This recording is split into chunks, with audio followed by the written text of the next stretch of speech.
Nobody would have thought that I would be the one. Rhyner, sports talk. Baseball. Oh, with the big mic. Oh, okay. All right, yeah. Okay, now I get it. We got a lightning strike, boys. What happened over there, Grego? We had a little lightning strike right outside the window.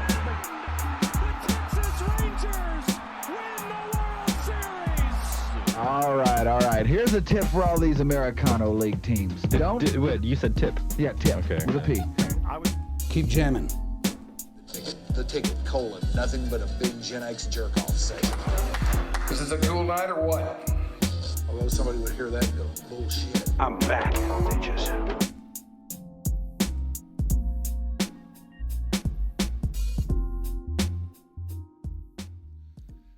Well, hello again, kids, and welcome to another episode of Your Dark Companion.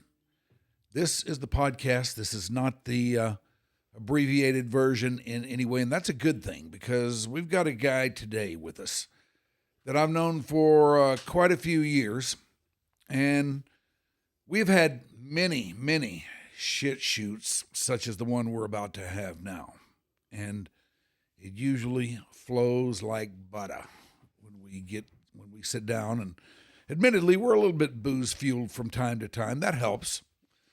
But today, he's taking care of all that for us. I'm playing it straight, so I don't know. I may be lagging behind a little bit, but I'm Mike Rhyner, and today we're going to be a little bit on the music-intensive side, I would think, because every time I get together with this guy, that's pretty much where we go.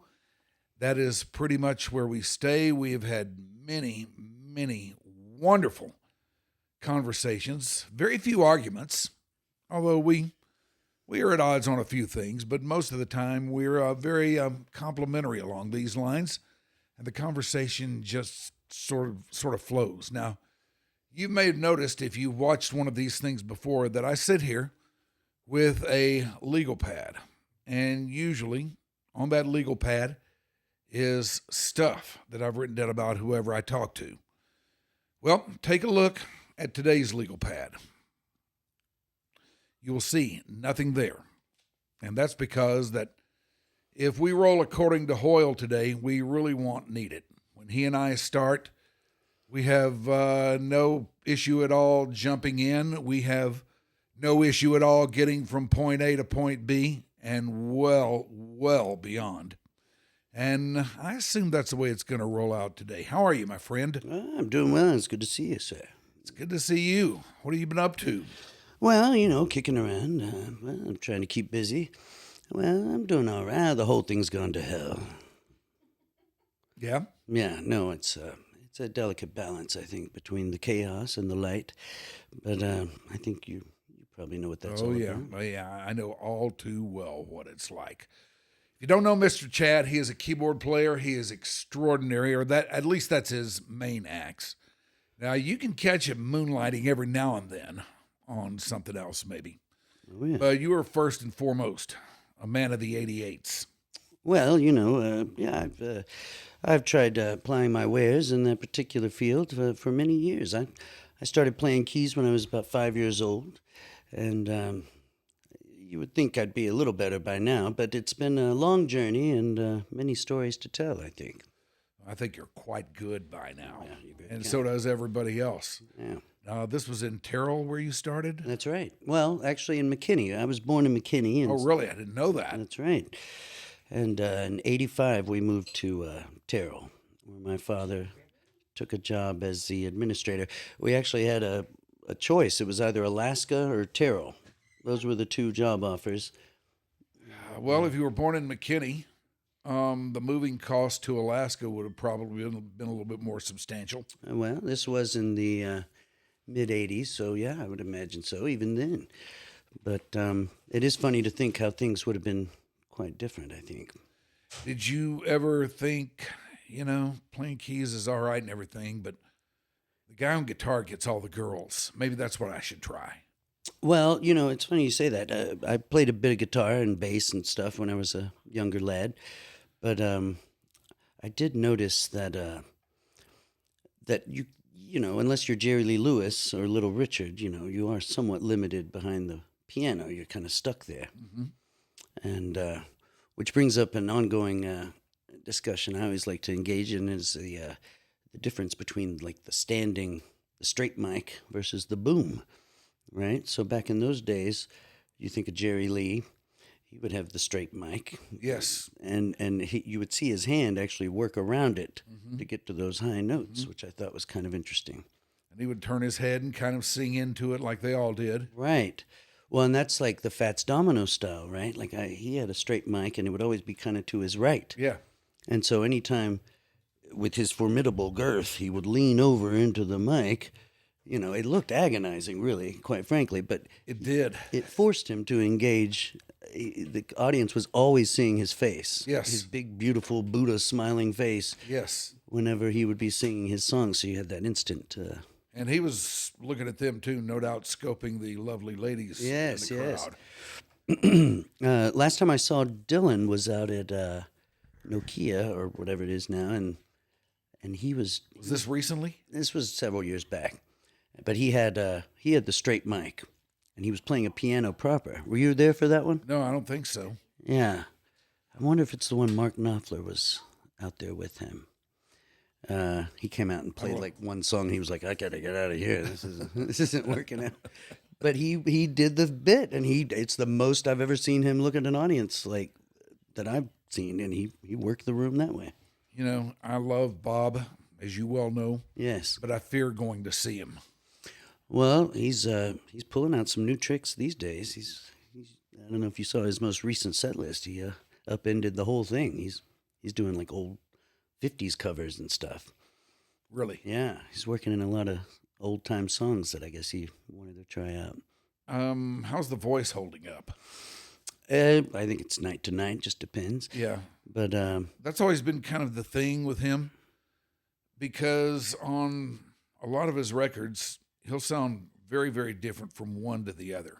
mhm. And I got used to hearing him, you know, most of all, when I think of him, I think of his older stuff, like in the 60s and the 70s. And that was the Dylan that I came to know and came to love and came to appreciate.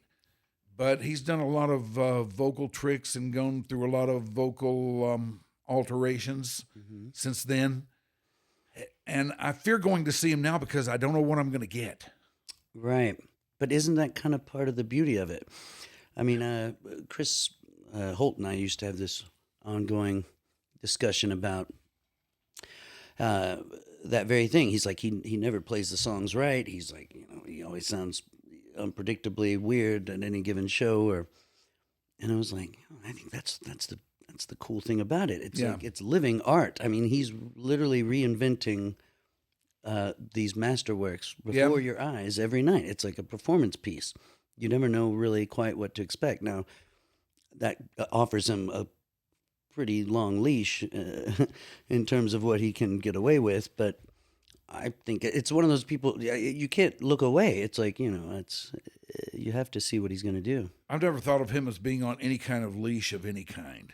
Right. I mean, he's one of those guys who, no matter what he's up to, no matter what he's into, no matter what kind of show he's doing, no matter what the set list looks like, he's going to do it the way he wants to do it. And that probably changes night by night. And I would imagine that for his band, playing with him is a matter of, okay, get up there and keep your head on a swivel. Well, no, that part of it, I think, is definitely can be difficult to witness.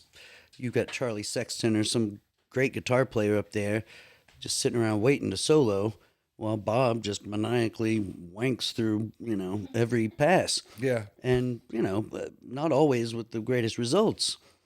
But to your point, it's him and he's feeling it, so he's going for it. Yeah, it's him and it's Bob Dylan. And presumably when you plunk down your hard-earned cash for the ticket to go see him, you know and understand that it may not be the way you think it's going to be. It may not be the way you want it to be. Yeah. I remember in the tour he did with Paul Simon. Was that 98? Yeah. Okay. I went with my parents, and we went to Starplex. We had pretty good seats. We were up pretty close. And the whole time they were just scratching their heads like, I can't tell what he's singing. I don't know any of these songs. And finally, they got to Just Like a Woman. And, he's singing it in this pretty crazy style. He's going like, she takes just like a woman. And just like rushing it's like the reverse of Willie or something. It's that weird timing. It's almost like a phasing or something going on. But then the pedal steel did the melody proper. So it would go, wah, wah, wah, wah, wah. So he'd go, just like a woman. Wah, wah, wah, wah, wah. And my mom goes, I know that one. And it was because of this pedal steel. Yeah. And I was like, yeah, just like a woman. She's like, okay, I can tell what that is. Why isn't he singing it right? I was like, no. You just have to understand. In his mind, he's singing it totally right. Yeah, Right is whatever he thinks right is at the time. Well, and I don't know how much you weigh this into it, but I mean, if you've been touring nonstop for like 50 years or whatever, however long that tour's been going, you mix it up. Yeah, you do mix it up. Yeah. You can take liberties with it. Well, you and I used to do the Buick 6. Yes, we did. And that was one of the things that most intrigued me about that concept as you had presented it was, nobody's ever heard these songs the way they were recorded. Like, he's never really played them that way live. Yeah. Right? Many of them. Yeah, and my big idea was let's do it that way and see what happens. Right, but I mean, it's almost kind of like, I'm very, I find it frustrating sometimes to be in that position to try to reproduce something that, it's something in me that resists it. I want to put a spin on it or give it a little twist or add your own flavor to it. Well, you've always been great at that, though. Well, but that could be considered a weakness because it's like, well, why not just play it the way it is? And it's like, I don't know. Years later, I'll figure out the right chords, or I'll go like, oh, okay, well, that actually is better. but my natural instinct is to twist it up somehow. Yeah. Just to put your own little, flavor on it. Sure. Like you think of the Joe Cockers and the Richie Havens. These guys, they weren't writing these songs, but what they did to them were amazing. Yeah, they did their own thing to them, and I like that. But the way you presented it, I remember thinking, well, that is intriguing to me, just because of the singularity of it. Like, you don't ever hear them that way unless you're listening to those recordings. So it was a very worthy experiment in my mind, and I thought it was a lot of fun. Yeah, really enjoyed it. I enjoyed playing with you in it. Yeah, that was a hoot. Yeah, good times. I seem to recall some gigs at. Did we have a residency at Good Friend for a while? Yes, we did. Mm-hmm. We did. Those were some good times. Yep, those were good times. How many bands are you in now? Very limited. I'm basically with Hard Night's Day, and then I do my solo stuff. I've got a solo gig tonight, just me and the piano. Where will that come down at? So I've been teaching over at Sound Sounds, which is Mark Solomon's school of music for children. Yeah, I'm familiar with it. Mm-hmm. And they've got a place over there on Northwest Highway behind White Rock Coffee. And they've acquired the second half of this fairly large building, and so they're trying to turn that into a bit of a lounge and have some live music there. And we'll see how it goes. They kind of wanted to do like a happy hour thing, like at 6 or something, and I was like, my vibe's kind of like smoky late night lounge. Like, I'm trying to kind of get into something else over here. I don't know. The cold light of day is really going to serve me well. And so they put up some curtains for me, and we'll try to cast some illusion. Keep that dreaded sunlight out. Yes, yeah, you can't. What was it? We played a gig with the King Bucks back in 2009, maybe, with Wanda Jackson at the Kessler. We got to back her up. We were her band. Yeah, yeah. Does this ring a bell? Yeah. Oh, maybe no. It was 2011. That's what it was. I don't know if I was there, but I remember when it happened. What a thrill! It's one top 5 musical adventures for me. I remember you and all the rest of those guys spoke very highly of it. Oh, it was a lot of fun. It was a real thrill, and we worked for weeks working up. It's rockabilly, so it's like lots of hard stops that kind of stuff. You can't really miss your hits. Yeah.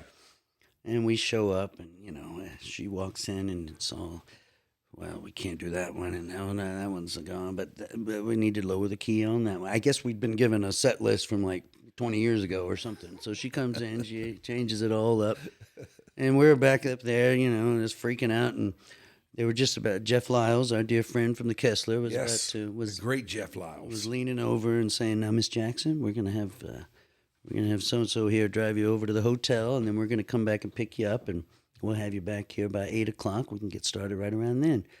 And I'll never forget it. She just leans over to him and goes, honey, you can't rock and roll before 9 o'clock.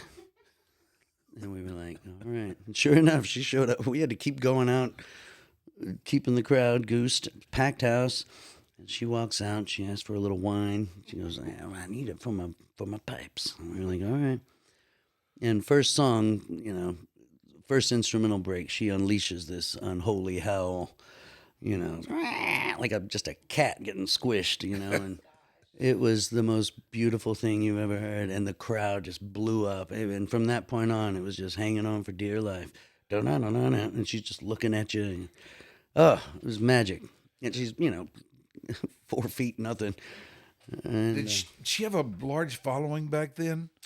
2011, she was coming off of that album she'd done with Jack White, which was a bit of a comeback. That's right.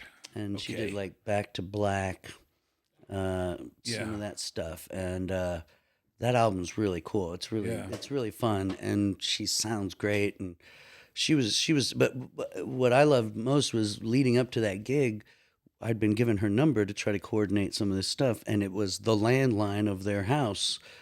And so it's her and her husband who I guess managed her at the time. I think he's recently passed. And so you had to call her and get her on the phone and talk through the songs? It was like making a phone call to like 1982. It was literally like, I'm on the phone. Well, now you hang up. Like they were both on the landlines. Well, now you get off. I can hear you fine. I can't hear him. It was priceless. Anyway. Good times. I remember her, like, hearing some of her stuff back when I was a kid. Yeah. But just a couple of songs. Yeah. You know, Let's Have a Party, and I don't know, maybe one or two others that you'd hear from time to time. Yeah. But I was kind of surprised, and I do remember when you were doing this, and I was a little bit caught off guard by the fact that, number one, she is still with us, and number two, she's still out there doing it.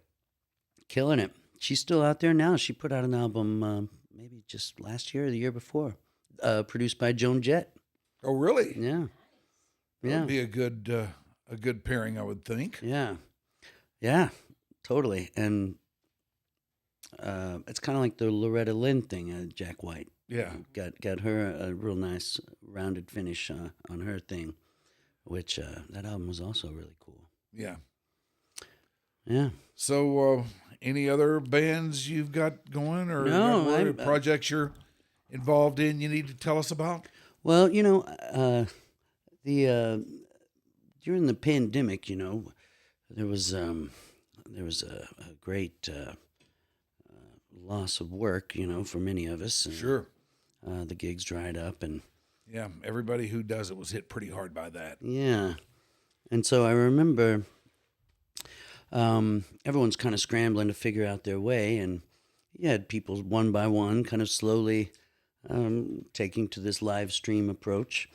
And I'll never forget watching Chris Holt up there. Now, this is before he got into his looping stations and all that. Just sitting there in this sort of sad little corner of this room, singing songs, and basically like for tips. So he would take your request and you donate him a couple bucks or whatever, and he'd be like, okay, I'll sing that one for you. And of course it developed into a fairly elaborate thing that he's got going.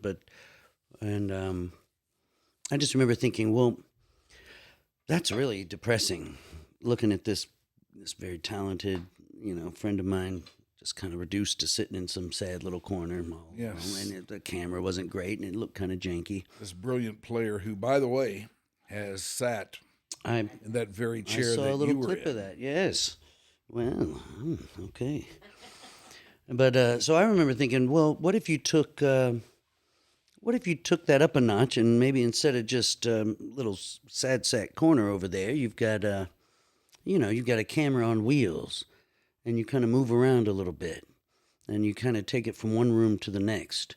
And now you've kind of got like different scenes that you can set up. And instead of just songs, maybe you're doing bits and skits and, little dashes of whimsy. And what evolved was a bit of a variety show, but it was like kind of a thing where it was a dear friend of mine, Michelle Draper, has this very sort of mid-century, nicely appointed home over near White Rock Lake. And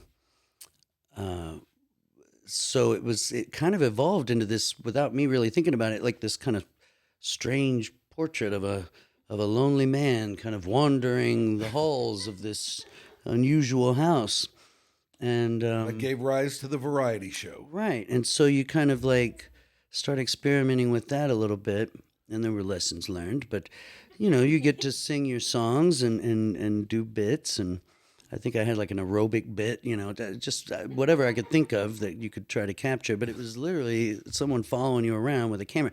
Now, in the early days of the pandemic, I was afraid we were going to get popped, because I was like, I'm not supposed to be in a room with somebody else. This guy's not in my bubble, right? Yeah. And so that very first show that I did, I remember Danny was my special guest, Danny Bayless, and he came in and we, if you look at the footage now, we are literally like a whole room apart, because I was so scared that we were going to get popped. And I don't know by whom exactly, but I was very concerned that we were somehow breaking the rules by even being in the same room. Well, like the authorities were going to I come don't, after you or yeah, something? or like online, Are you going to get sick or what? Right, yeah. I mean, like I think I was concerned that people would light it up, like basically being like, how dare you?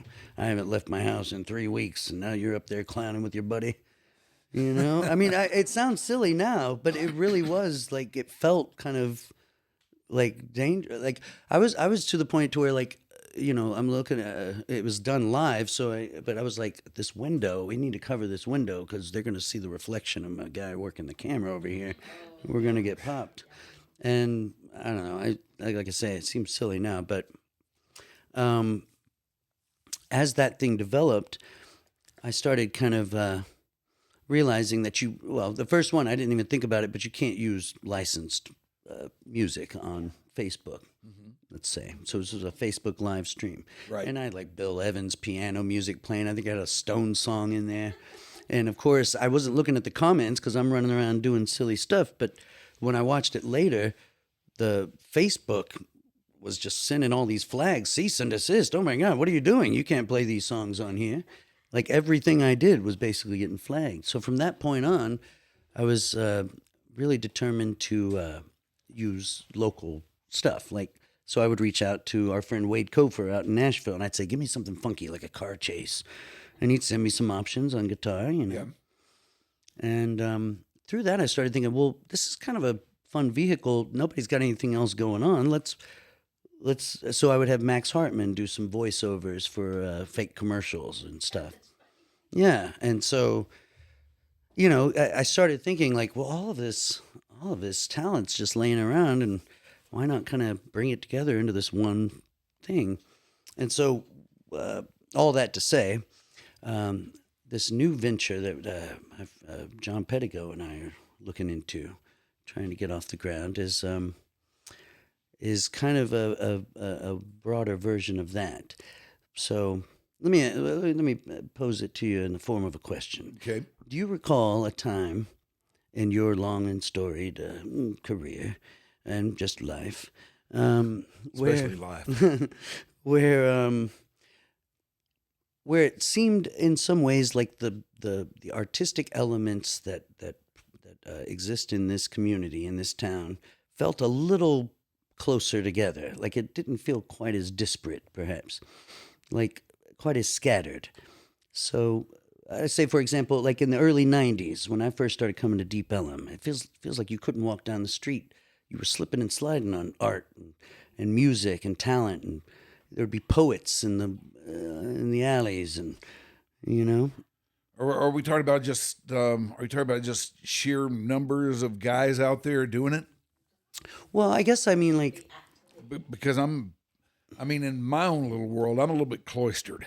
okay, Like I do my thing, and that's it. And I go out and see other guys doing theirs, and my bubble is kind of my bubble. And it's not that I'm not willing to wander out of it. In fact, I wish I did more often. But man, I don't know where to go these days. So wait, but we're talking about later or earlier, some time ago, ever in your life, walking through Deep Ellum and being confronted by all of that. Like there were literally guys doing slam poetry. There were people I know. on the street. There were people in the clubs. The club doors were open. So like that moment, I think, is what he's trying to capture. Do you remember that? I was aware of it. I wasn't really much of a part of it, but I was aware of it. But if I wanted to find that, I knew where to go. You go down there. But now, like I say, I don't know where to go anymore. right. Well, that's the thing, right? Everything feels kind of spread out. It's like an effort to hunt it down, to figure it out, to sign up for something or other, and we've got this idea that like if you could find a way to bring together these different elements. So say, for example, there's this whole literary scene kind of blowing up in Oak Cliff right now. I think the Observer might have done an article a couple weeks ago on it, but there's a bookstore out there called Wild Detectives. Yeah. Okay. Yeah. And it's like a bar, and they've got like a little kind of lovely patio and a little place where people can perform and all this. And it's this hub. It's become this hub of like these writers who are like getting published and everything. I think Zach Crane might have something to do with it. He's involved in that somehow. So say you went to one of those writers who had written a short story or, a series of a book. I mean, these are novels, some of these guys. And you say, we'd like to take your short story and have it narrated by, say, Max Hartman or some local talent. And then we'll have it animated by this young fellow over here who's an up-and-coming animator here in town. And then we'll have the soundtrack be some scrappy local band that needs a little lift. Now, in that one moment, you've put together 4 or 5 different elements of local talent that otherwise would have no real contact or reason to know each other, right? Yeah. That is amazing. And so, like, to me, you can kind of very naturally and organically kind of bring some of these elements together and give them a boost, right? Like a nice little promotion, right? So say you use that as kind of the model and you devise a way to kind of provide a stream of this type of stuff in the style of like old school public access or cable access, right? Mm-hmm. To where you've got this kind of random nature to it, this sort of unexpected trip that you go on each time. I mean, if you remember back in the cable, it was a switch on the back of the TV, and you'd go from the normal channels suddenly to this kind of B world where you never knew what to expect. There was nothing in the TV guide about this, and it could be some weirdo sitting there behind a table mumbling Bible verses for 30 minutes, and you wouldn't know what to do with that. Are you talking about the early days of cable here or preceding that? Public access, yeah. So, I mean, what is the distinction between public access and cable access? Like, are those the same thing, basically? I always thought of them as pretty much the same thing. Yeah. But I always never really got public access. Right. Because public access back in the day was like Channel 13. Right. Well, Channel 13 didn't have a whole lot of programming that I remember anyway, where, local guys and local people just got to go in there and do whatever they wanted. Right. So I think this would be like... Channel 13 has always been tied in to some greater or lesser degree to PBS. Right. That's the way I've always thought of it. But that said, I have heard of the idea for Channel 13 of being a little bit more like that. Right. So, yeah, I think with Channel 13, I mean, was PBS the were they the first ones that played Monty Python here in the Yes. As far as I know. States? Right. Yeah. As far as I know, they were. Okay. So those are like syndicated shows or whatever. Like they're it could be something bigger. I don't know, like Masterpiece Theater or something would, you know what I mean? Like I don't know, Mr. Rogers would have been Yes, on yes. PBS, Sesame Sesame Street, Street, right? Muppet It was Show, public maybe? broadcasting was very different from public access. Right. Okay. So that's what I'm thinking of. Yeah. Back in the mid '90s, me and some buddies we put together an hour's worth of skits and bits, and we submitted it to the Mesquite Public Access. It was called "Messed Up for the Night," and it was just silly SNL ripoffs and whatever. But we were young and scrappy, and we had something to prove. And so we submitted our little VHS to the local access channel in Mesquite, and randomly at midnight or 2 a.m, if you were watching, you'd see that thing come on, but you had no idea. You had no idea when it was going to be. I think that you could tap into that sort of. This is very much like those small radio stations that, like Mesquite. Yeah, Like they have KNON Yeah, it's and Mesquite. Yeah. Mesquite seems really big on this for some reason. Yes, and Terrell has 2 stations. They're just small, local, and just public access Right. as opposed to PBS that is tied into a national system of public broadcasting. Well, and PBS has its built-in donors and underwriting and all that, right? To where they'll say, like, this hour of PBS was brought to you by the so-and-so family or whatever. So I think there's a way to explore that as well. I mean, like, maybe you approach it as a nonprofit kind of a deal, or you try to find some financial, so that you can kind of make it worth people's time. But if you were to present like episodic bits, like say there's a band of scrappy young skateboarders that, you say, well, give us 20 minutes of content, that we can put on the thing, and you promote it throughout the week. You say, like, don't forget to tune in this Sunday at 3:00 for guys on boards or whatever it is, right? Yeah. Now that I think of it, it seems like Mesquite has always been at the forefront of this sort of thing. Like they do that public radio thing. There's not a lot of public radio being done around here, but that Mesquite public radio thing, in fact, it's been so long since I listened to it. I don't know what it's like now, but it was pretty cool back then. Yeah. And that was just, school students being DJs and stuff. Still cool. And back in the day when Channel 13 first came on here, it was like educational television. But it seems, and this is a long time ago, my memory may be failing me here, but it seems like there was an element of that on there too as well, Right. I think that's kind of what you're talking about here, right? When it first came on, maybe to a degree, because it was variously local / we'll bring in somebody. And Julia Childs was actually public access that just slowly started getting put out to various public broadcast systems. And then they fully went national eventually. But so originally, yes, everybody kind of had public access. University radio station, university channel, Mhm. but for the masses and national. Right. Well, if it's on the internet, it would be national. Or international. International. Yeah. But like you have, I think it's an amazing idea. the main thing is that it's all local talent, Yeah. and you're not like beating people over the head with it. Like, this is from Dallas. Not everything has to have a Dallas logo on it. For example, it's just more like, I don't know, giving like a forum and a place. Now the challenge, and in a way, is approaching someone who has X number of followers on their Instagram and saying, "Hey, we want you to be a part of this thing." What's the advantage of that exactly for them? I think it's to present it's giving Dallas a little bit more of a representation than just big haired oil folks and some old TV show or an X on The standard the cliches. street. Yeah, exactly. Yes. So I don't know. What if Dallas had its own Soul Train?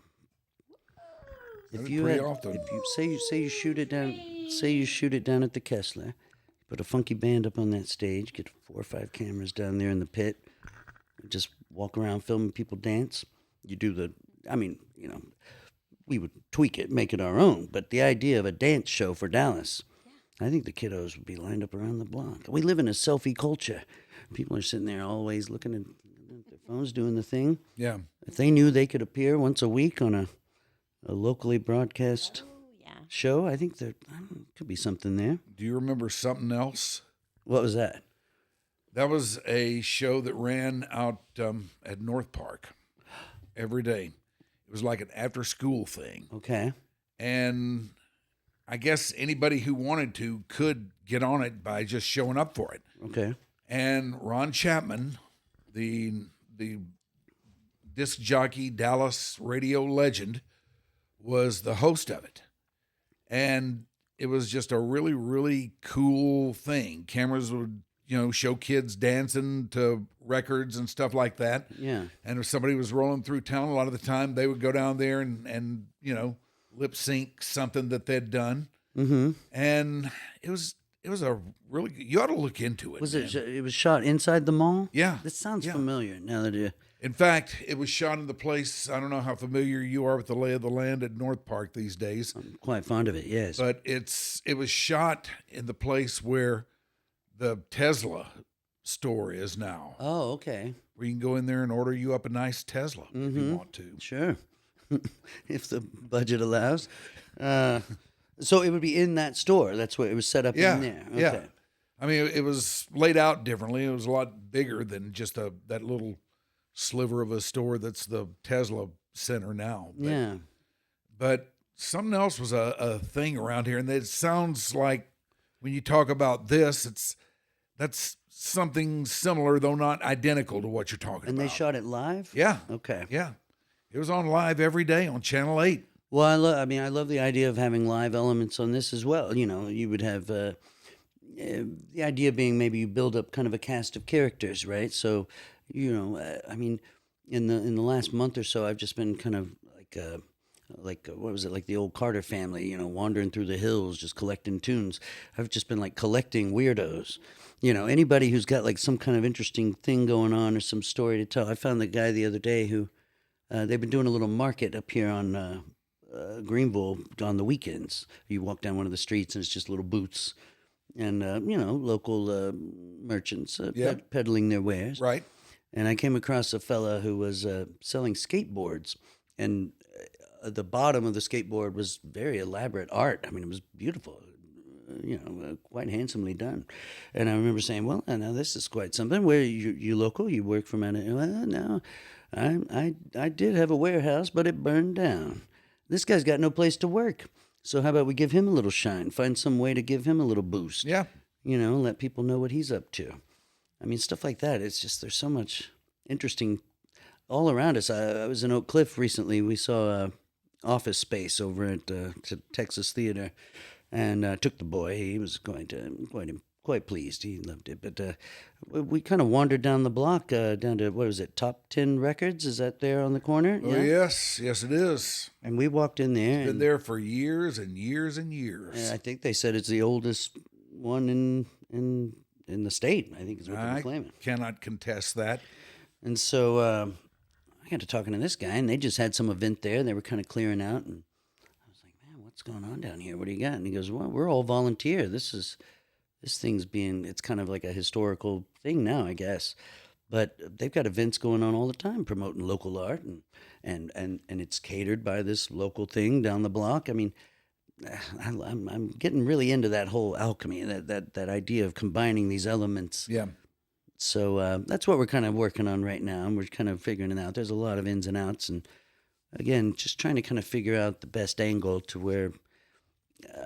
I think some people's, streaming stuff, or like I've been running with this gal for a while, and she's really into TikTok, and she's got her algorithm on this thing like to a laser point, to where it's only what she likes. If she's pulling that thing up, it's going to be only her favorite content. Okay, I don't know how you whittle it down, but she's done it, and I'm thinking that's just great. But I think there's some sociological implications, maybe at large, for the society that only gets one point of view, at all times. Maybe it's good to open the doors a little bit and get some perspective. But at the end of the day, it's still a machine. It's some kind of apparatus somewhere in China or wherever it may be that is helping her whittle this thing together. And you would know more about this than anybody, but what about the old days where a DJ could play a song that he actually wanted to play and not just some, rote list that's provided by somebody else? In the old days, you would listen to you or Redbeard or Brian the Butler on the Edge or whoever, and you might not hear that song that you're wanting. You might not get that ZZ Top you were really waiting for, but there's a trust built in between you and that person that they're going to take you on a ride for those 2 hours or whatever it is, and you might be exposed to something you never would have heard of or known otherwise. There's a human element. Actually, that kind of radio preceded me. From the time I got into the game on, you had a playlist, and the music was all programmed. And now it's run by computers, isn't it? Yeah, now it's all done by The computer. DJ is So people just get on and talk between the... Yeah. That's what being a DJ is these days. So when was And, that? and They have it's a shame too. Well, when was the because- switch? When did that change? That started happening about the time I got into the game, which was like 1979. One of my first jobs at the zoo was to program the music every day. Okay. And it was not done by computer. It was done by me, and I had little cards to where I could tell when the last time we'd played a song was and when the next time it would be after that, Right. I had a system that was all worked up. And if you don't like what was played on the zoo back then, blame me. It's my fault. Now, I couldn't play anything, Yeah. I had to stick to the, 600 or however many songs there were that were on the playlist back then. And some of the more current songs came up more than others because we had to be mindful of what the record companies wanted promoted and what they thought the hits were going to be and stuff like that were. Mm-hmm. But there was a system, and that's the way it's always been ever since I've been in the game. But all that said, I do remember hearing about the time when DJs were free to play whatever the heck they wanted. Right. Well, so wait, you're saying if you had like a list of 600 songs to choose from, you're getting to choose out of those 600, though. Yeah. Okay. Well, that's some autonomy. You're the one picking those songs. But you're saying you can't go off. I would have done it. I would have added about another 600 to it Right. because, 600 songs goes by faster than you think. Sure. You know? And these aren't out of those 600. We're not talking about deep cuts. These are all singles, like hits. No, a lot of them were fairly deep album cuts, but not the deepest of the deep. And some of them were played like, I believe the songs that were currents, I had to find a way. There were probably about 6 or 7 of those at a given time. And I had to find a way to work those in like 4 times a day. Work each one of those in like 4 times a day. Okay. Because they were really trying to test those. And the record companies were the ones putting them up to that. Right. The record companies wanted them to be hits. And let's just say that sometimes favors could be exchanged. Okay. All right.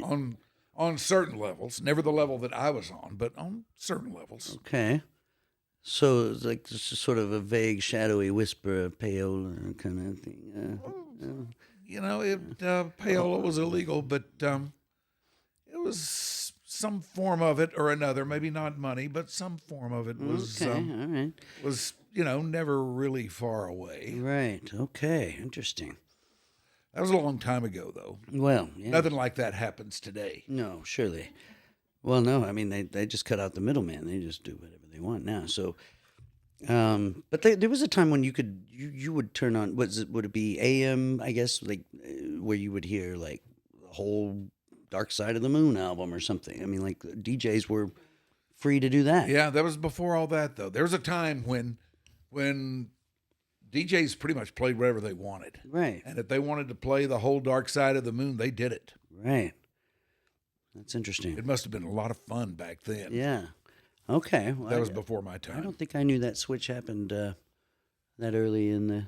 That was probably back in the early 70s and Yeah. before, when you would hear stuff like that going on. Yeah.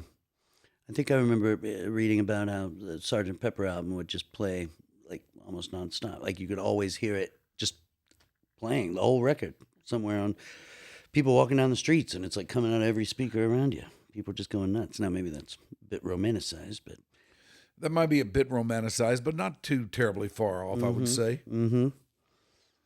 Well, what are you working on? What are you cooking? You got a whole operation here going. You got a lovely buffet. Yes, yes. Mm-hmm. I've got this going, and that's about it. Okay. You know, this is what I do now. I have petty theft going still, but this is the main thrust for us these days, trying to get this thing off the ground. And this time I'm going to be serious about it. This time I'm going to take it seriously and give it a go and just, I don't know, see what we can do with it. Yeah, have some fun. Yeah. I mean, it's a very nice, very comfy spot here. Yeah. You got a little booze in the afternoon. Yeah, man, Sure. Things are looking up. I like We the are in room. the Sunset Lounge. Oh, is that okay? Wow. Yes, this is the Sunset Lounge, Yeah, I should say. where the lights are dim except for when we're shooting a podcast. Yes. The music swings, but it's never too loud. You don't even have to tell them when to make it a double. There you go. I like all that. It doesn't look that bright on here. Promise. It's loungy. It's Yeah. loungy. it's- Yeah, look at that. On the computer there. It's got a little ambiance. Oh, yeah. No, that's nice. Yes. Well done. Oh. What? Oh, then they died. Yeah. So that's what I got going these days. This is where it's at for me. Yeah. So Like can it- I jump in and ask some questions? This is Becca Moore, the executive producer Oh. of Your Dark Companion. This is me. So I want to know. I'm enthralled at the fact that you lived in Terrell because I grew up in Terrell. Oh, okay. So when you moved there, how old were you? So we moved in '85, so I would have been 8, I guess. Oh, okay. You're way younger than I am. 8 or I knew 9. you were younger than me, but you're way younger than me. Yeah, I was born in '76. And He's a shade out of his teens. and in He's those my sister's age. Yeah. in those days, coming out of McKinney was a one-horse town. Yeah. There was a movie theater with one screen. I remember seeing E.T. and Raiders of the Lost Ark. Yeah. And I saw You know that what I Terrell remember? on one screen. Oh yeah, I guess when you moved there, it was still The actually a theater. the Iris Theater. Yeah. Yeah. Now it's the last I was there, it's a used bookstore. Yes, but they do have a little. They've turned what would have been behind the screen into like a little theater. Oh, So that's they do like fantastic. local productions there. Okay, Yeah. Mm-hmm. I need to go back. I did a lot of local community theater and stuff too. As did I. The Kaufman County Civic Theater. Okay. Yes. Mhm. Yes. That's where I first trod the boards as a young lad. Yes. Yeah, that's a fantastic place. I actually Alas, I never played the bard. I actually went back as an adult and was in a play with my son Oh, when he was in middle school. very cool. And it was so much fun. Yeah. So that's fun. That was just amazing to me. I was like, what? No, there's no way. Yeah. There's not many people I meet from Terrell unless, it's just some random person. Like, I don't know. Anybody important has never come from Terrell. Well, Yeah, I mean, the you know, great Jamie there's Foxx. Jamie Foxx, Or as we yes. knew him, Eric Bishop. Eric Bishop, Yes, that's right, Eric yes. Bishop. Who, Not exactly As the breaking former news. voice of Terrell Tigers football, I called his games. Oh, okay. He was Yes. just ahead of me in school. He was in school. He was in, I believe, the same grade or a grade ahead of my brother, maybe. So, I have another question. You guys were talking about Bob Dylan and him changing his music and how it's very random. Is that a way to keep it somewhat interesting to himself? Because we've had lots of discussions, Mike and I, about songs that Tom Petty really just was tired of playing. He really didn't want to play them anymore. And I know there's stories galore of those situations where, oh, that band hated that song, they didn't want to play it again. Mhm. So is that a way of him never getting tired of his music so he can always sing it for his fans in a way that he's enthusiastic? I'll bet there's something to that idea. I mean, I don't think he's ever really gotten out of the mode of like the kind of lone troubadour kind of guy. Like, if you think about his beginnings, he was sounding a lot like Woody Guthrie, but even back then, every live version you ever hear of those songs is different. Like, it'll be different lyrics. He'll tweak it just a little bit here and there, and he's experimenting. It's like he's constantly playing with the form, right? And so, like, once you put him with a band around him, he's just unique in that he doesn't really bend to that. It's like everything has to kind of surround around. Like, if you've ever seen footage of him trying to sing on We Are the World, it's one of the most hilariously awkward, kind of painful things to witness because when they had to teach him how to sing like himself. he's so uncomfortable being told to sing on cue and like not playing or whatever. He's got the thing on and he can't get it. He's like, what am I supposed to be doing here? And I mean, he was at a kind of weird point in his career at that point as well, but yeah, he leans over to Stevie. He's like, Stevie Wonder, like, show me how to sing it. And you hear Stevie do the most hilarious impression of Bob Dylan. He's like, come on, we are the world. And it's hilarious to witness. But that to me is a perfect example of, or if you've ever gone back and watched him like try to do a music video, like it's just painful. Because So- If you're going to play with Bob Dylan, you were going to play yeah. with Bob Dylan. But would you not agree that that's part of the magic, even in the studio? Yeah, let me. Yeah, sure. You sure listen, it is. You listen to those tracks, and you. I think part of the tension and release is realizing that those players are all watching him, Yes. like intently. Nashville pros or whatever, like they're like watching him for every twist and turn. Yeah, these Nashville pros who go in there and they look at charts and Yeah, they read the charts. They know exactly what the charts say. They know exactly what to do. yeah, If there's ever any kind of question, they talk through it, and 3 minutes later, they're back on the road again with it. Yeah. But not with him. right. Not with him. They watch him because who knows where he's going to go with it. When I think it's telling how unusual that was for them, even because there's stories of those guys like kind of giggling to themselves, like he's like running off to the bathroom to scribble down extra lyrics to Yeah. Stuck Inside a Mobile or whatever it is, and then you've got the fact that every Rainy Day Women. Bob Johnson was he was the producer on that stuff think so. out of Wasn't Columbia, he? Nashville, yeah, and they did a whole album. Have you ever heard that? Where it's a whole album of them, of these professional, like amazing players, like who played on so much stuff, right? Like doing a whole album of that style of goofing. You know, everybody No, I must haven't get heard stuff. that. It's hilarious because it's like to them it was like, what is this? And they thought it was so funny. They were just like, let's do an album of that, just as a goof. So let me ask you this: Is it? I'll that send it to you. It's really funny. Is it that Dude. he was Waltman and he just couldn't finish the poem? He just never walked around with every song in his pocket, thinking, "Oh, there's a change there. There's something else." As a writer, I know you're constantly editing. You're constantly changing something. And years later, I mean, I've been published and looked at it later and went, you know, if I'd done this, that would have been so much better. Right. Do you think that he was really just Whit Waltman and he's just walking around with all of that in his pocket, constantly thinking, I want to change it. I want to do something different. I want to add. I want to take away.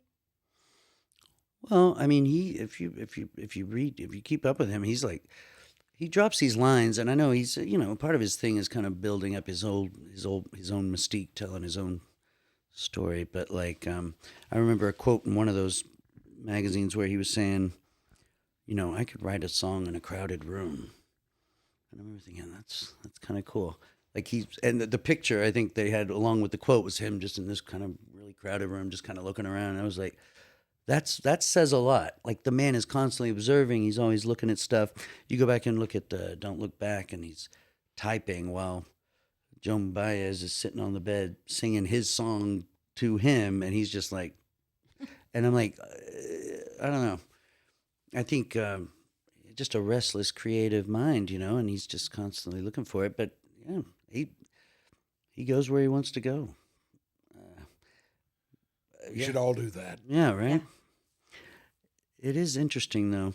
Let me ask you this. I thought of this on the way over here because this is something I don't know that you and I have ever gotten into, but the idea of the performer's role in that relationship. Whenever you go to see someone perform, are you bringing your expectations to fore, wherein this person is there to entertain you?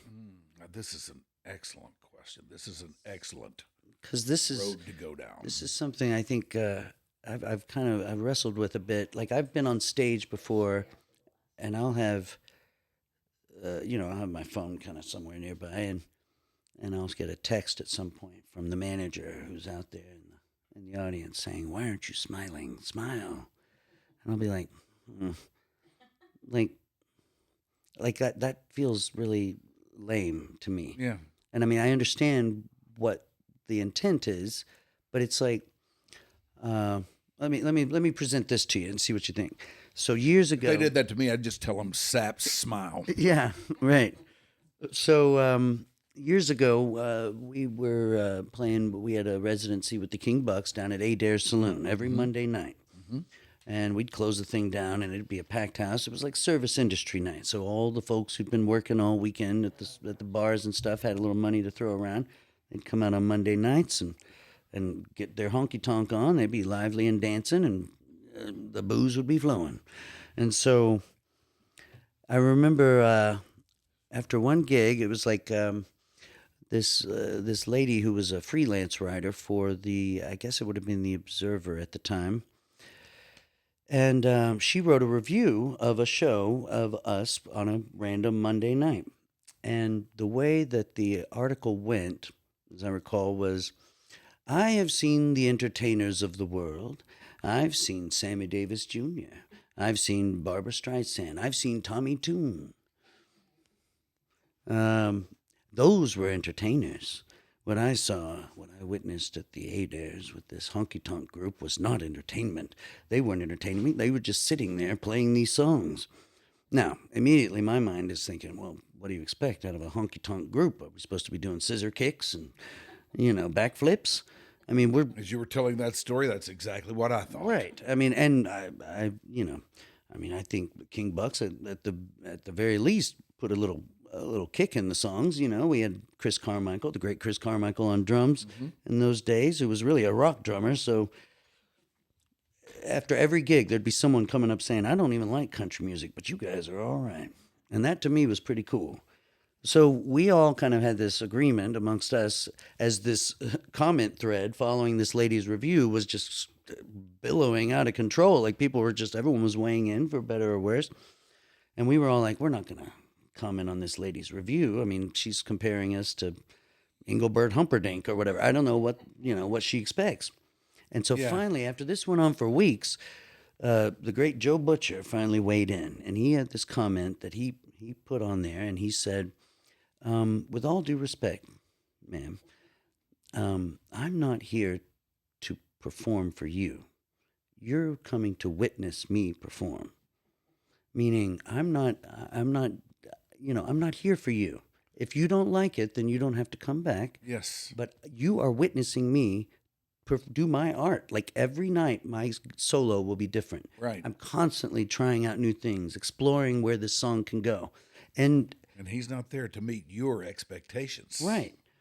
And so the idea of whenever you go see a band and they're not smiling, they're not actively engaged, it's like, okay, well, so this is a different type of performance. This isn't that. It's not, Rod Stewart reaching out and grabbing hands and, squeezing boobs or whatever he does. This is witnessing a performance. And to me, if the band is focused on what they're doing, I find that much more compelling because it tells me that they're invested in what they're exploring the space, they're figuring it out. That's what I want. Right. I think that's what everyone should want. And I think it's very odd that there are so many people who actually don't make the decision to say, oh, you don't want to go and check out this band, or, oh, I was eating and this band was here by chance and I found something I hadn't seen before. People go in with a very set mindset and expectations that I think is unfortunate, because you close the door to experiencing something so much better. Like, if you didn't enjoy that performance, it's on you, because you closed the door to experiencing it before you got there. Right. Or you just didn't like it. I mean, like I feel like it's not for everybody. So it's like, but at least you witness them focused on their thing and doing it as best they can and whatever. But then you critique the actual act you saw. You don't just compare them to, well, I saw all of these people, right, and they weren't that. You come in with, well, those drums weren't my fave, or I didn't care for that solo, or whatever. Like, there's critiquing the actual show you witnessed is very different than just an overall, it wasn't, Humperdinck. Right. Because then you never actually witnessed that show.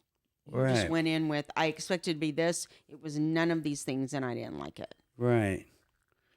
Yeah. What do you think? I mean, this kind of gets into what we were talking about before.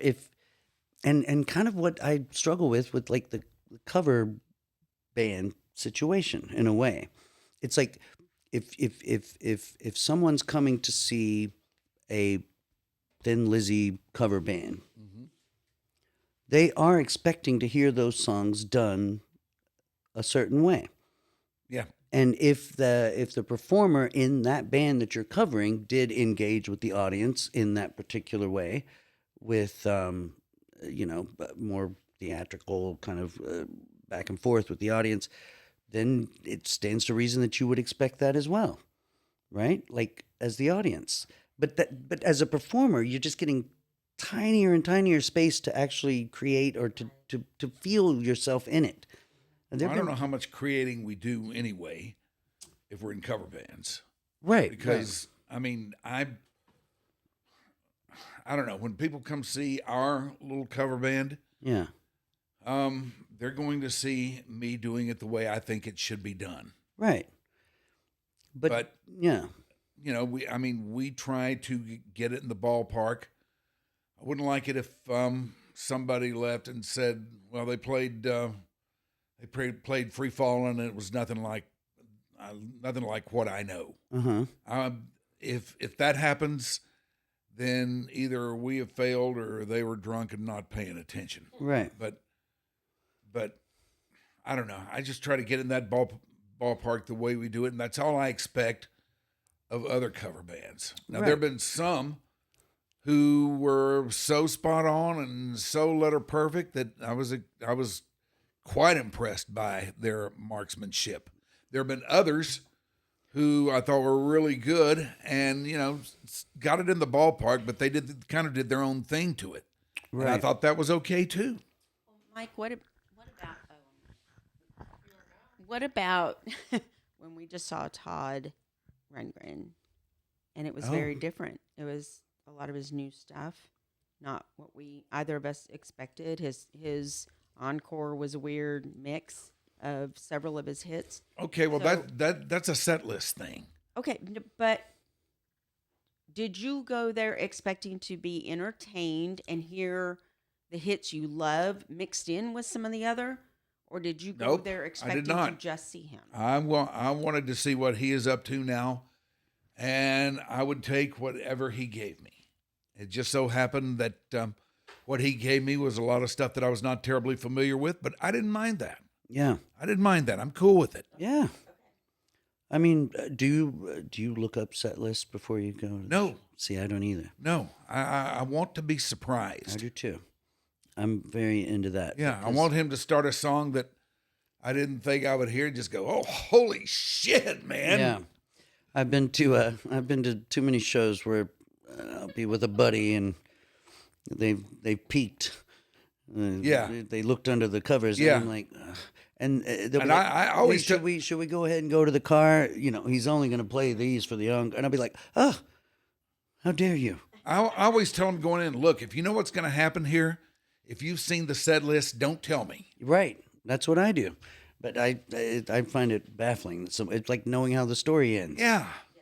My dad, my father, who passed in 2019, by the end had gotten very sensitive to. I remember buying him The Road, Cormac McCarthy, and because it was a story of a father and his son. It's beautifully written. I mean, I still love that book. And he came back to me a couple months later, and I was like, Dad, what'd you think of the book? And he goes, well, it made me sad.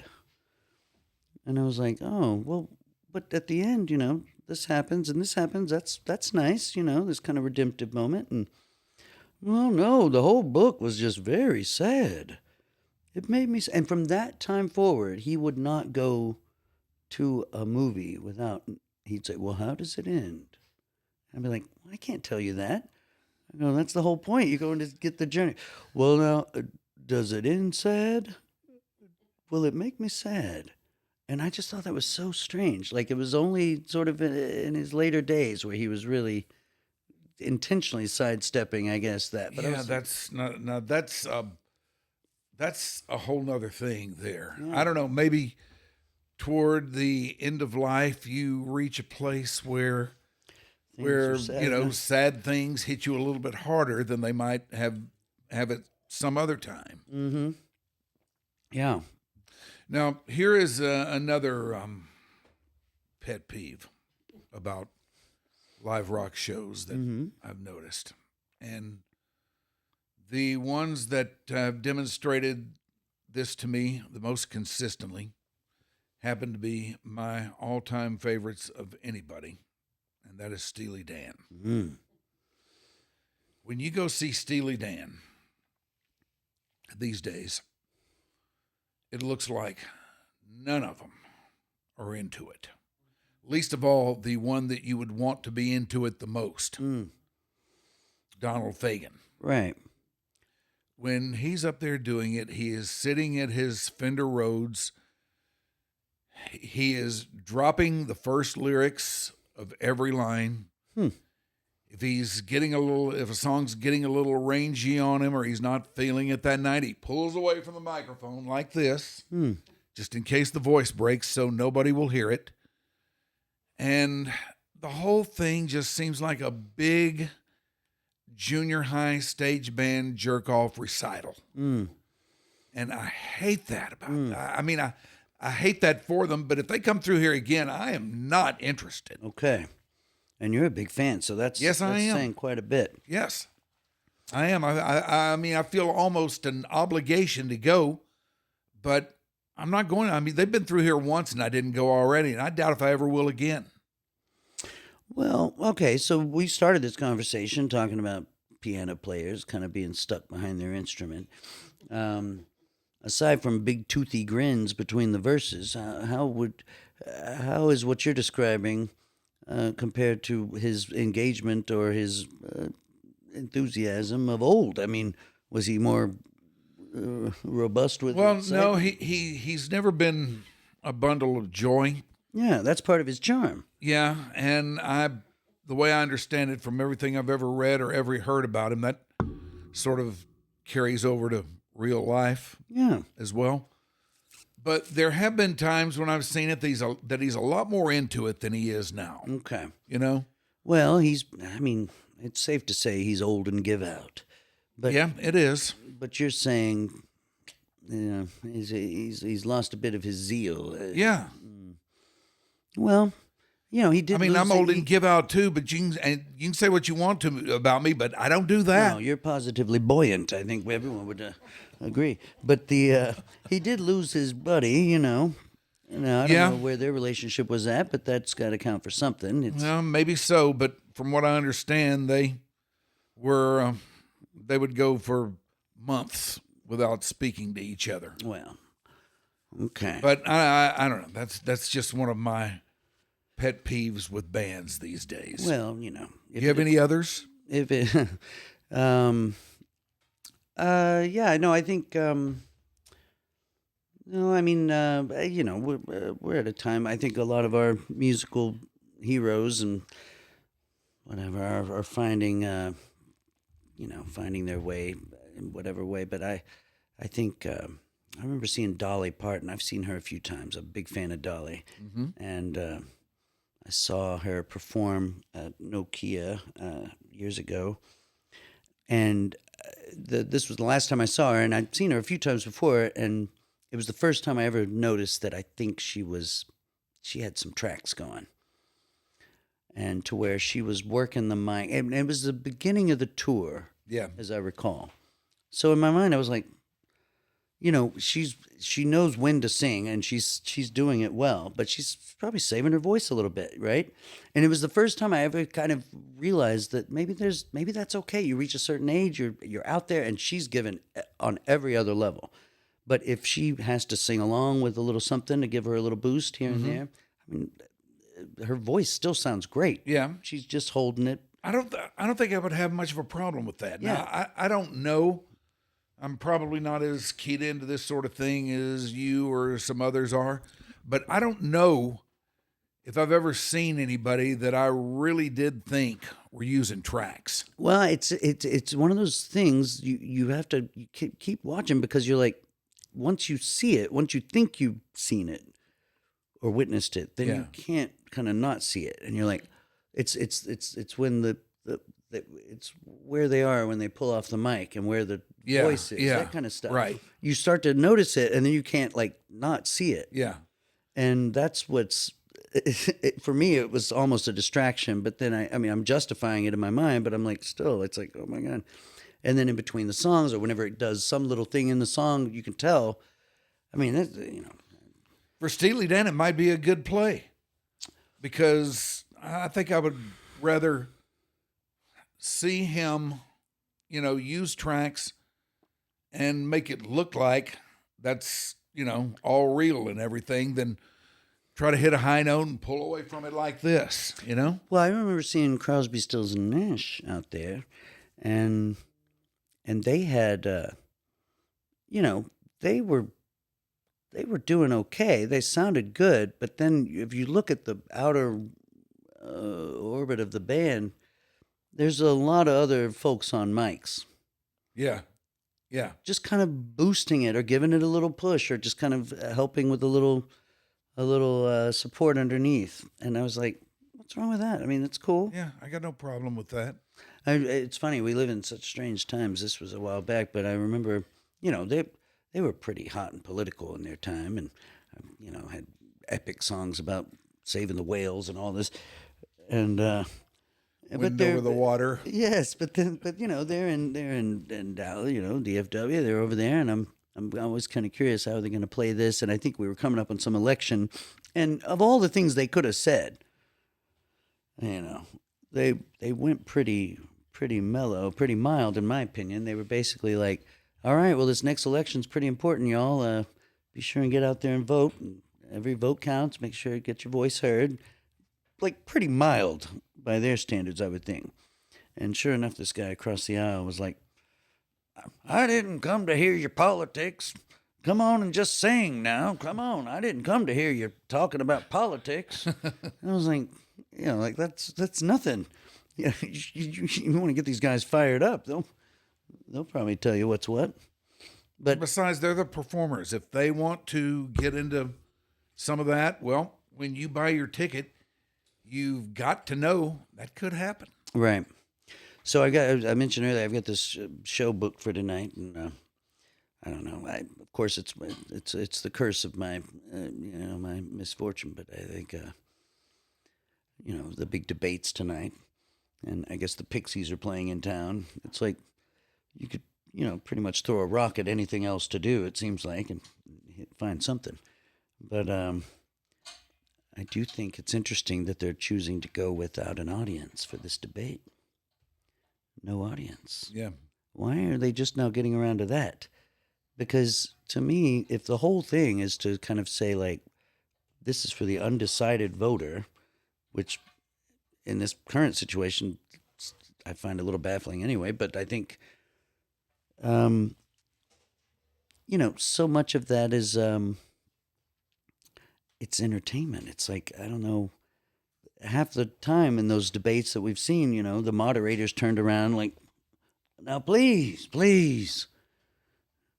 keep it down, please. Yeah. And it becomes like it's like you're watching an episode of Married with Children or something. It's just hooting and hollering. It's like, who got this crowd drunk? And it accentuates the stinging remarks of each the barbed retorts of these people on stage. Well, the only thing I can think of is this. The idea of these debates is for candidates to express their views on particular topics. Right. But these are not normal times. Right. These are not normal times, and they probably are having no audience, no live audience or anything like that, just in the interest of making sure that something really bad doesn't happen or that things don't get out of hand. Right. Well, and it's interesting. I mean, like if you watch a show without a laugh track, okay? So like compare like Curb Your Enthusiasm with Seinfeld, for example. Mm-hmm. Okay? On Curb Your Enthusiasm, you get to see like just the brilliance of this improvisation and these things that they're doing, and you get to just kind of take that ride without any assistance of a laugh with it. And that's its own thing, right? So you take that ride with these characters and whatever story they've got, but you get to kind of accept it on your own terms. You're not being led along with, on Seinfeld they would have a scene in the streets with a laugh track. Like there's clearly no studio audience in the street. So, but there's I've long been fascinated by the whole idea of like the comfort or the way that we respond within the context of a larger group. So like if you're watching a stand-up act, a HBO special or something, Chris Rock's latest thing, whatever, and you're all alone on your couch watching it, I find that it has to be pretty funny for you to laugh out loud alone. Yeah. Would you not agree? Yeah, I would. But that said, I think I get the same level of, or close to the same level of satisfaction from it when they really hit on a joke or something, and it scores with me, even if I'm not laughing out loud. Right. I think I get fairly close to that. Sure. Same level. Yeah. Is that what you're talking about here? Yeah, but like if you and I were sitting on the couch watching it together, I think the laughs would be. Yeah. Oh yeah. So yeah. that's what I'm saying. Like we would both be laughing, and I think that there's something interesting that happens there because we're both sharing the experience in a way. I'd be laughing because you're laughing. Right. Well, I mean, I think, and vice versa. I think there's a. And how much the audience is laughing on the thing kind of leads to that as well, is maybe my point. So, I don't know. I'm just like, if you sit there and laugh alone too much, you start to feel like a lunatic. You seem a little insane. But maybe not. I'm an overlaugher. Well, I mean, it's great to laugh. You're a definite It's the most, I mean, laughing and crying. It's like the most honest. I mean, there's no filter for that, right? I mean, it's just a natural, honest reaction. I've been really engaging with the work of Jimmy Carr lately. Are you familiar with him? British comedian. So. He's been around a while. He just had a new special drop. Yeah, I think I've heard the name. He's got a real acid wit and kind of edgy jokes. Yeah, but funny in that way that kind of like takes you so far and then kind of flips it on you to where you're suddenly like, oh, that's, I'm the one who's the weirdo here. You know what I mean? Like he'll, but his attitudes towards stuff are really interesting. I find it quite compelling. He's done a lot of self-help work on himself, I guess, and some of the stuff he's concluded are quite interesting. I recommend. That sounds like something I might like. Where can his work be found? I came across this. I don't know if you're a Mark Maron guy, but I pick up his stuff every now and then on that podcast he does. and their conversation's really quite interesting. And his breadth of knowledge, his recall on comedians, the history of it and all that is quite interesting. But yeah, he's got some really cool angles on stuff. And that's one of the things is just, he's really into the natural. He's not worried about being canceled because he's like, it's just a joke. Yeah. It's like at the end of the day, it's nothing more than that. And he was saying, why would people be offended? He goes, people don't walk away from a show remembering the joke. Like nobody will remember that joke specifically. He goes, they remember how they felt when they heard it and how they felt walking away.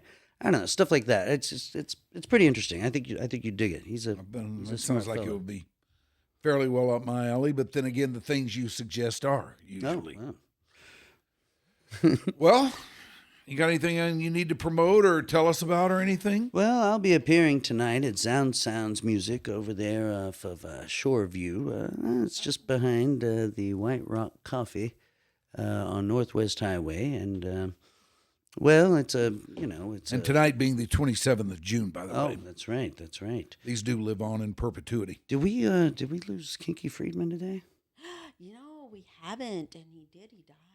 I think, yeah. Yes, that's right. Kinky. I think we lost Kinky. We did lose Kinky Friedman today. Yeah. How do you feel about it? Oh well, I mean, I'm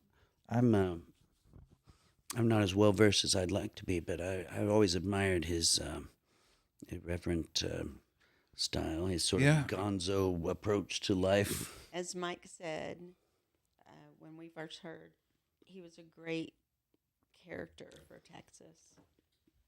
Yeah. I agree. Is that what I said? Yeah, that's what Runk on tour? Is that like a bit of a... Yes, sir. I can tour. Yes. Yes. Very much so. Yeah. He was Texas all the way. Yeah. And one of a kind. Yeah, really pretty special dude. And yeah, I've been a lot of losses lately. I feel like I've been working in some songs about that lately. I've been singing this Trey Johnson song lately that I've been particularly fond of. Danny and I actually sang backups on that one. What would that be? It's called Rough and Tumble. It's a song that was on one of his last things he did. And, Miss that guy. Oh, and Jess Barr, Yeah. I got to play with Brent Best the other night at All Good.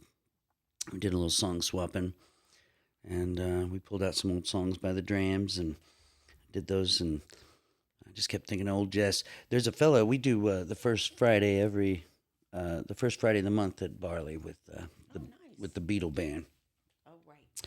And I can't find anyone in the room to confirm this, but I'm convinced this guy, there's one dude who shows up every time, and he sits kind of right in the same spot.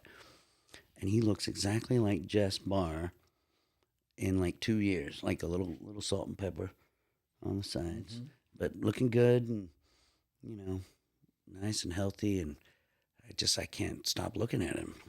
Have you ever said anything to No, him? but I'm this close. The way I gauge who to approach at these things is I do a little bit where I'll sing a song. I'll do a little improv about some dish on their menu at some point during the show.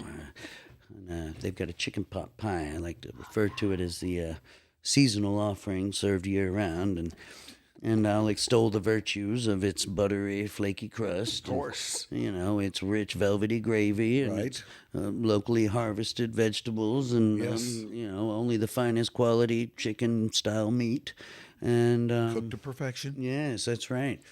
And and so if I get to cooking with that thing, and it's a different song every time, it'll just be some little groove and the band will fall in, And I always try to gauge the audience, because you can tell the ones who are like really not into it. They're like, "What's he on about? Well, this is no Beatles song I ever heard." That's all right. That's all right. That's you. Right. Well, You got to be you. That's a great way. That's what to makes judge. you you. well, it's not much. I'm just doing my part. I like to promote the You're just being you, and you are one of a kind. quality cuisine. Well, I got to tell you, Mike, this has been a genuine thrill. Are we wrapping up? Or are we seeing the? We can do whatever you want. Okay. Well, But Want yes. another drink? Oh, well, I mean, I don't want to overindulge. Okay. I can get you water if you'd like. I can get you another. Well, that's very kind. But yes, we can wrap up. We've bumped upon most of the Yeah. topics that I've had on my mind Have today. we missed something? Yeah. Was there something we meant to get to? I don't know. You I wanna just talk want to about give any you a of the chance to photos? promote whatever you've got to promote. Well, Let people know where they can see the great Mr. Chad being the great Mr. Chad, because he's one of a kind. that's awfully kind. And so you teach at the school, but tonight you're just doing a show. That's right. Yes, I'll be performing. I like to think of it as a colorful mix of, sort of dark, depressing songs presented in a whimsical fashion, the likes of which we've never known. And I like it. I've discovered, I like R&B, soul music. I love good pop song, rock and roll, as it were. But I think the older I get, I'm starting to get back to my old roots. I think I'm just an old-time folkie. I like to present songs, deeper cuts of good folky songwriters. Such as? Well, for example, I'll get into some Dylan stuff, but maybe a little Arlo Guthrie. I'm trying to think what else. What's that little? Who is that? Who did 500 Miles? You know that one. The version I grew would up walk with. 500 miles. No, not the Proclaimers. This would be No, definitely not that. the version. I want you to do that. The version I grew up on was Peter, Paul, and Mary, but I think it goes back further than that, like an old traditional. Yeah. Is that Woody? Maybe. If you miss the train I'm on, you'll know when I'm gone. You can hear the whistle blow 500 miles. Yeah. I like those. Or maybe a little, Gordon Lightfoot, maybe, with, That's What You Get for Loving Me. Yes. Or Early Oh, it's Morning a Rain. wonderful yes. Love those. I like that early stuff of that. And, Tom Paxton, maybe, what was the... Let's do a verse swap on the Edmund Fitzgerald. There you go. Oh, Well, yes. Oh, that would be fantastic. Oh, the Last Thing on My Mind. Do you remember that one? Yes. I always liked that one. Are you going away with no word of farewell? That's one that's been done a lot. Yeah. But I find some of these songs, if you just kind of give them a little space to breathe, they'll reveal all sorts of hidden little treasures, and True. just give them some room to do their thing. 500 miles is Peter, Paul, and Mary. Yeah. But It didn't go back farther? It wasn't somebody else first? yeah. We're the authors. That's what we need. Yeah. First. I don't remember who did that one. Or I'll do some Guthrie. I think he was the one that did Little Black Train. You know that one? It's just a Don't know if I'm familiar with that one. little rambler, but he goes, there's a little black train, it's coming, rolling down the I love track. that song. You gotta ride that little black train, and it ain't gonna bring you back. And it's like it's classic Guthrie because he's pointing fingers at everybody. And, you silken ballroom ladies dressed in your worldly pride, you can't take it with you when you take that final ride. You know what I mean? I love it. He's calling them out. He's letting them know. That is true, Mr. Chad. You are one of a kind, man. Well, You are one of a kind. He is Chad Stockslager. I am Mike Rhyner. This has been your Dark Companion. Thanks to Ashley Bullington, our technical director, Becca Moore, our executive producer. Your Dark Companion is a presentation of Stolen Water Media. But right now, There's this.